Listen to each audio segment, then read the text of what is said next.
જેમાં કાળી આપ સૌને પહોંચી ગયા છે કીકાવાડા ગામે, જે આવેલું છે ડુંગરવાટની જોડે. પાવી જેતપુરથી લગભગ 12-13 કિલોમીટરના અંતરે આ ગામ આવેલું છે. આ ઘરની અંદર સાપ દેખો દીધો છે એવો ફોન આવ્યો હતો. હવે આપણે અંદર જઈએ, જોઈએ કયો સાપ છે. કાળા કલરનો છે એવું કહે છે, છતાં આપણે પહેલાં ચેક કરશું પછી રેસ્ક્યુ કરશું.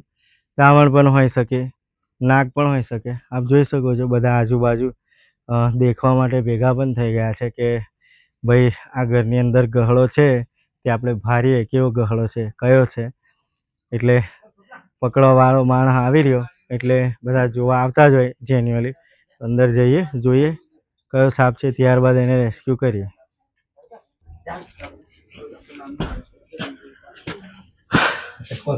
કે ભાઈ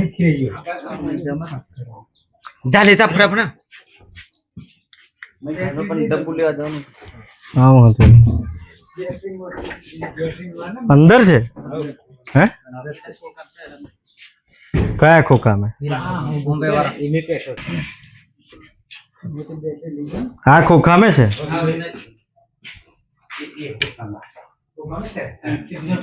તો ભાઈ આ ખોખાની અંદર સાપ છે એવું એમનું કહેવું છે.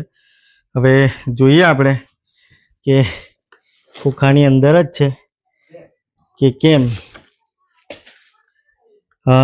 ખોખાની અંદર મેં જોયું તો આ કોબરા સાપ છે મિત્રો. આની અંદર છુપાયેલો છે, ત્યાં થોડો દેખાય છે, આપ જોઈ શકો છો.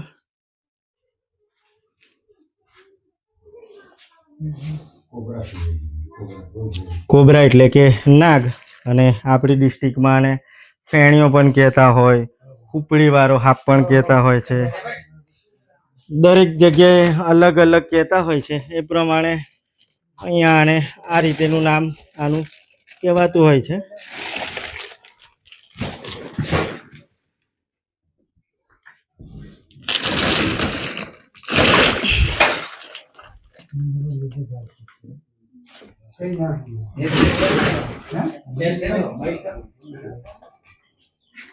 તો જોઈ શકો છો આપ, એકદમ કાળો નાગ છે.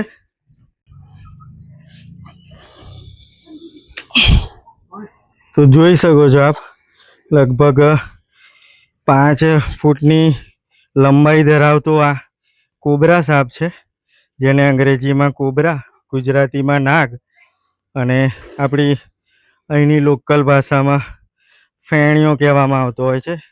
હુપડી એટલે કે આમ ફણ કરતો હોય એટલે હુપડીવાળો પણ કહેવામાં આવતો હોય છે. સાઈઝે ઘણો મોટો એવો સાપ છે, આપ જોઈ શકો છો. ખૂબ જ હેલ્ધી પણ દેખાઈ રહ્યો છે. અહીંયા ખાવાની ભરમાર હશે કે ઉંદરડા કે પછી દેડકા, એટલે સાઈઝમાં મોટો પણ છે, જોઈ શકો છો આપ. તો એને આપણે રેસ્ક્યુ કરી લીધો છે. આ સાપ કરડે, જેમ કે ધામણ સાપની, રૂપસુંદરીની આપણે હું માહિતી આપતો રહ્યો છું. આ સાપ કરડે તો સીધું દવાખાને જવાનું હોય છે. આ સાપ ખૂબ જ ઝેરીલો હોય છે. એટલે ના આવેલા ભાઈ ડબ્બુ જુઓ ને કઈ હે.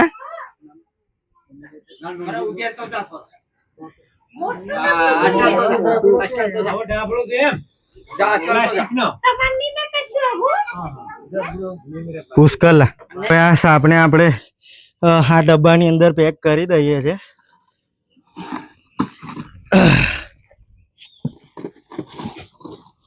ત્યારબાદ એને એના નૈસર્ગિક વાતાવરણમાં મુક્ત કરી દઈશું.